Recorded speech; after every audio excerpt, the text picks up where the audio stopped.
So Bill, what's driving you to drink this week? Well, today we had about a 25 degree temperature drop here in Chicago. An interesting factoid about Lake Michigan, we got a wonderful summer brewing, but Lake Michigan is still very cold. That water is about 45 degrees, and when the wind comes off the lake and hits the land, that's when we get these temperature drops. But it does bring to mind the fact that we have a good thing to look forward to, and that's the sailing season is starting here in Chicago.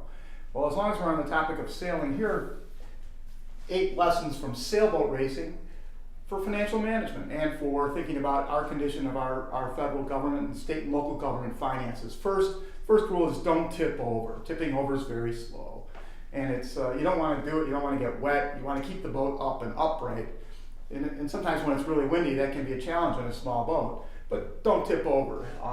Secondly, if you do tip over, get it back up quickly.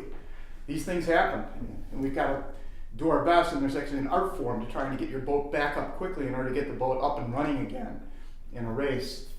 Third, sail it flat is a wonderful thing to think about. In a sailboat, the forces are to tip it over if the wind is strong enough, but that's going very slow actually compared to keeping that boat stable and flat in windy conditions.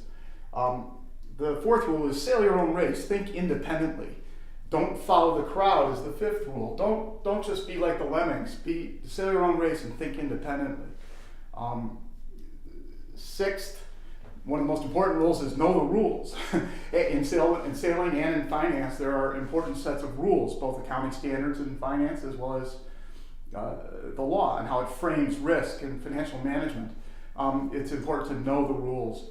But it's also important to stay out of the courtroom. In sailboat racing, it's possible that, and oftentimes there are altercations on the water, sometimes off the water, and they flow into something called a protest committee after a race. But that's really, you don't want to get involved in that stuff. You want to focus on sailing and sailing fast and have fun. So stay out of that courtroom. And then finally, look ahead. That's the last rule. In sailing, it's very interesting, this wind thing is invisible, but it changes all the time. You've got to think about it and try to look ahead at where the wind is and what it might or might not do further down the road. And in finance and in government, I'm afraid we've got some stormy seas ahead in Illinois and perhaps the federal government of the United States. Cheers.